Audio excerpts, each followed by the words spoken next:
ఎవరైతే నౌకరీలో యాక్టివ్‌గా జాబ్స్‌కి అప్లై చేస్తున్నారో వాళ్ళని టార్గెట్ చేసి చాలా వరకు కన్సల్టెన్సీస్ అంటే ఏదో ఒక రాండమ్ నేమ్ పెట్టుకుంటాయి. మీకు కాల్ చేస్తే ఇలా మన దగ్గర జాబ్ ఓపెనింగ్ ఉంది అని. వాళ్ళు మీ దగ్గర నుంచి ఆధార్, పాన్ ఇవన్నీ మిమ్మల్ని అడుగుతారు. చాలా వరకు బ్లైండ్‌గా షేర్ చేసేస్తారు. మేబీ అదేమన్నా ప్రాసెస్ ఏమో అని చెప్పి. బట్ ఏం జరుగుతుందంటే వాళ్ళ తర్వాత ఓటీపీ వస్తుంది మీకు అది కూడా షేర్ చేయండి అని. మీ ఆధార్, మీ ఆధార్ ఆర్ పాన్ బేస్ చేసుకొని మీ బ్యాంక్ అకౌంట్స్‌ని యాక్సెస్ చేయడానికి ట్రై చేస్తారు. ఇంకా ఏం జరుగుతుందో నేను చెప్పాల్సిన అవసరం లేదు.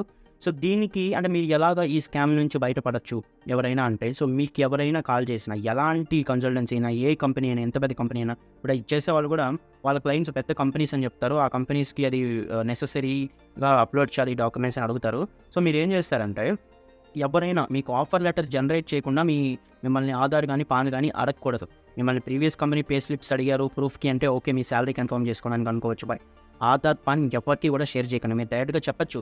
నాకు ఇంకా ఆఫర్ రాలేదు. ఎలాగ ఆన్ బోర్డింగ్ స్టార్ట్ అవ్వకుండా నేను ఎందుకు షేర్ చేయాలని మీరు అడగొచ్చు.